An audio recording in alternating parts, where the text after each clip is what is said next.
Hana mến chào cô bác, anh chị và các bạn. Hôm nay Hana xin gửi tới cô bác, anh chị và các bạn món bánh bao áp chảo của người Hoa. Vừa giòn vừa xốp, ăn rất là ngon. Nếu cô bác, anh chị và các bạn thích, xin mời vào bếp làm cùng với Hana nhé. Để làm món bánh bao, trước tiên mình phải đi chuẩn bị phần nhân trước. Bắp cải Hana sử dụng 100g. Bắt sẵn một nồi nước sôi. Khi nước sôi, cho bắp cải vào. Mình sẽ trụng bắp cải 3 phút. Sau 3 phút, vớt bắp cải ra và để nguội.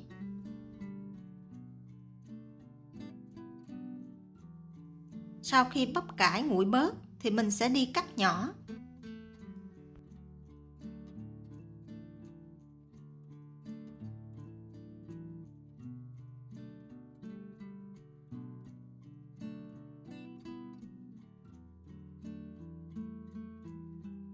Và vắt cho thật là ráo nước.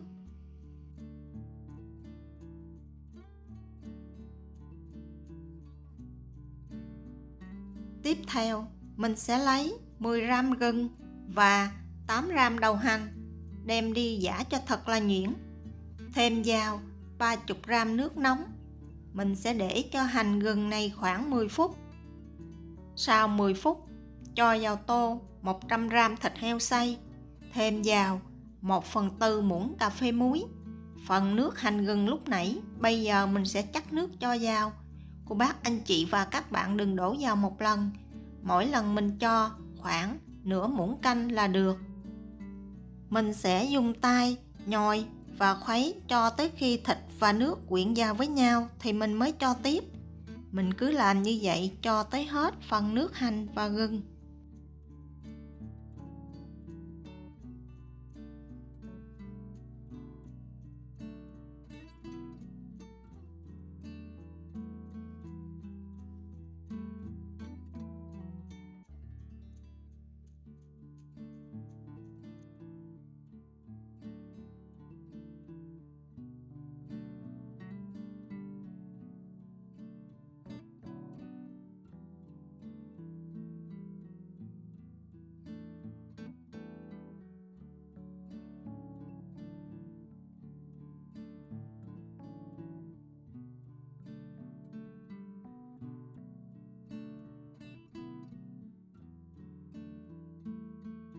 Và đây là phần thịt của Hana sau khi nhồi xong nước hành gừng. Thịt không có đọng nước bên trong. Bây giờ mình mới nêm phần gia vị gồm có 1 muỗng cà phê đường cát, 1/2 muỗng cà phê hắc xì dầu, 1/2 muỗng cà phê nước tương loại nhạt, 1/2 muỗng cà phê dầu me và 1/2 muỗng cà phê dầu hào. Mình tiếp tục khuấy và đập khoảng 5 phút.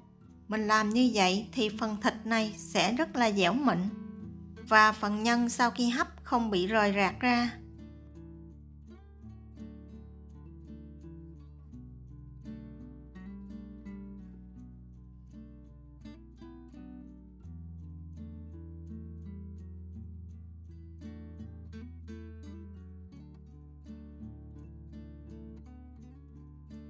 Sau 5 phút, mình sẽ tiếp tục thêm phần bắp cải sắc lúc nãy vào, dùng tay trộn đều.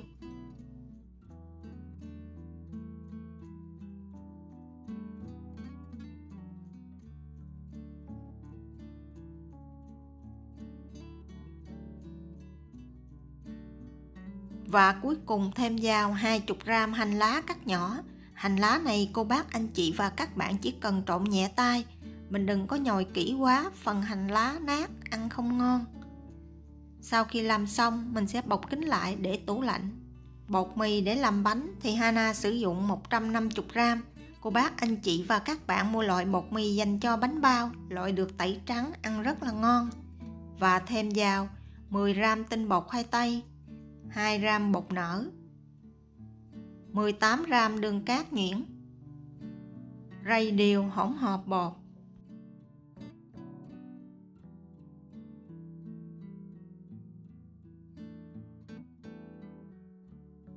Tiếp tục thêm vào 2g men khô và trộn đều lên. Nước thì Hana sử dụng 90 gram. Để nhồi bột, mình sẽ dùng số thấp nhất và nhồi khoảng 5 phút. Trong lúc nhồi bột, nếu cô bác, anh chị và các bạn thấy bột khô, mình có thể thêm vào một ít nước, mình thêm vào từ từ. Sau 5 phút, bột bây giờ vẫn chưa được mịn. Hana thêm vào 1 muỗng cà phê dâu và tiếp tục nhồi thêm 10 phút nữa. Tổng cộng thời gian nhồi bột là 15 phút.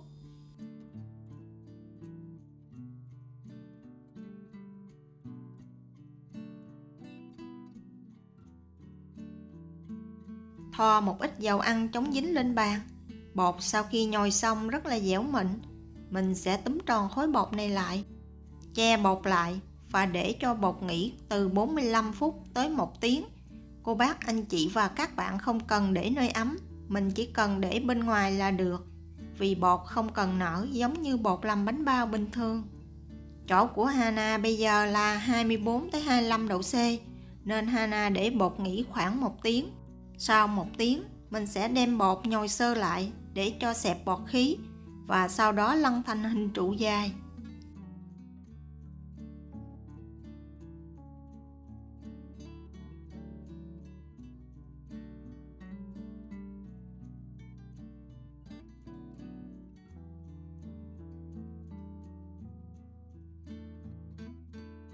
Chia bột ra làm 12 phần bằng nhau, mỗi phần Hana cân được là 22 gram.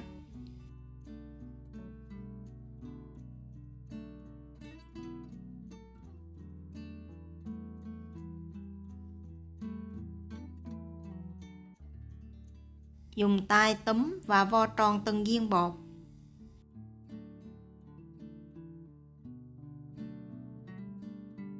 Cô bác, anh chị và các bạn nhớ che bột lại để tránh bột bị khô. Viên nào mình vo tròn trước thì mình sẽ lấy ra làm trước. Phần bột mình lấy ra tạo hình thì mình sẽ áo điều bột áo, sau đó ấn dẹp và cán mỏng. Cô bác, anh chị và các bạn nhớ cán từ ngoài vào. Mình đừng cán hết phần bột, mình chỉ cần cán gần tới chính giữa thì mình chừa lại, làm sao cho miếng bột có cục u chính giữa giống như của Hana đang làm. Mình làm như vậy thì phần đáy bánh sau khi mình chiên không bị bể lồi nhân ra ngoài. Phần nhân mình cũng nhớ múc để chia đều ra. Nhân càng nhiều thì bánh ăn sẽ càng ngon. Cô bác, anh chị và các bạn có thể làm nhân nhiều hoặc ít hơn của Hana, tùy theo cách gói của mình nha. Phần tạo hình bánh thì nhìn theo Hana làm sẽ dễ dàng hơn là Hana nói.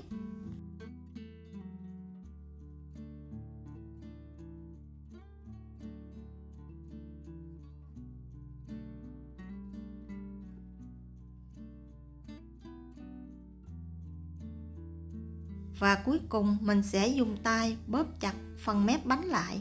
Mình làm như vậy một chút bánh không bị hở miệng.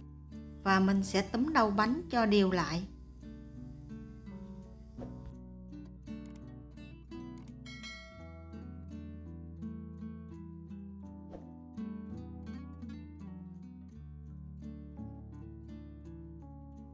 Bánh sau khi tạo hình xong, mình đặt lên một miếng giấy nến nhỏ, phun một lớp nước mỏng lên mặt bánh và đậy bánh lại.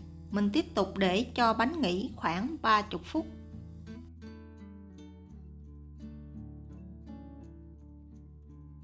Đây là phần bánh của Hana sau khi để được 30 phút. Mình không cần để bánh nở giống như là bánh bao, chỉ cần để đúng thời gian giống như Hana nói là được. Sau 30 phút, mình sẽ đi pha phần nước một chút mình cho vào bánh. Hana sử dụng 240 gram nước và 1 muỗng canh bột mì. Khuấy đều phần nước này lên và để qua một bên. Tiếp theo mình sẽ bắt một cái chảo chống dính, đun nóng 2 muỗng canh dâu. Cô bác, anh chị và các bạn nhớ lắc chảo để áo điều dâu. Khi dầu nóng, mình sẽ lần lượt xếp bánh vào.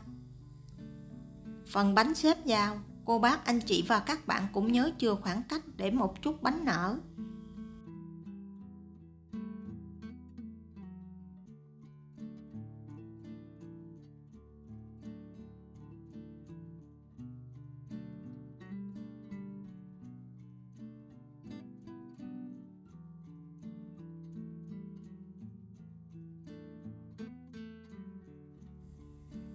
Mình sẽ chiên bánh khoảng 5 phút hoặc là cho tới khi mình kiểm tra phần đáy bánh vàng đều giống như của Hana.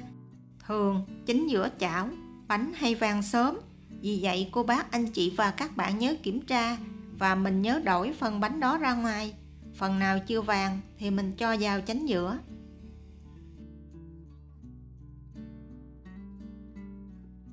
Khi bánh đã vàng đều hết thì mình sẽ khuấy nước bột lên và cho từ từ vào chảo. Mình đừng có đổ trực tiếp lên bánh, mình chỉ đổ ở những khoảng trống. Tùy theo chảo cô bác, anh chị và các bạn sử dụng. Và với phần bánh chiên, chỉ cần đổ nước ngập 1/2 bánh là được, không cần phải đổ hết nước bột.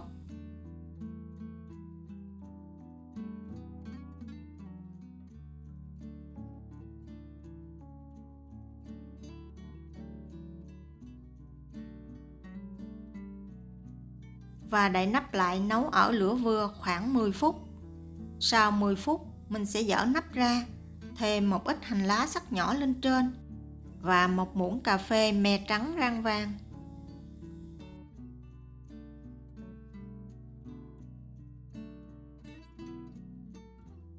Rưới thêm lên mặt bánh một muỗng canh dầu ăn, mình rưới đều lên từng cái. Mình làm như vậy bánh sau khi chiên xong, phần mặt bánh không bị khô. Và đậy nắp lại nấu thêm 1 phút nữa để cho phần hành này chín. Sau 1 phút mình sẽ dỡ nắp ra. Lúc này phần đáy chảo vẫn còn đọng nước. Mình tiếp tục nấu cho tới khi phần đáy chảo hết nước. Trong lúc chiên bánh, cô bác, anh chị và các bạn cũng nhớ kiểm tra thường xuyên để tránh bị khét ở đáy. Và mình dùng một cái phới dẹp để đẩy nhẹ phần bánh lên, giúp cho đáy bánh được tróc ra khỏi chảo một cách dễ dàng.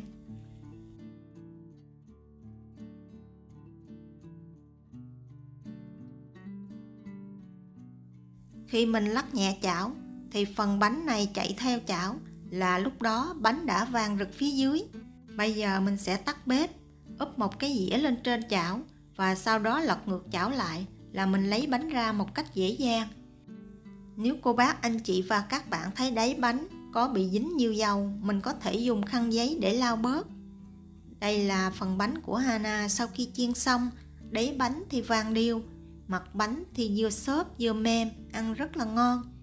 Bánh này có thể ăn không, hoặc là mình chấm nước tương, pha một ít giấm đen của người Hoa cũng rất là ngon. Hy vọng cô bác, anh chị và các bạn thích những gì Hana chia sẻ. Cảm ơn cô bác, anh chị và các bạn đã xem.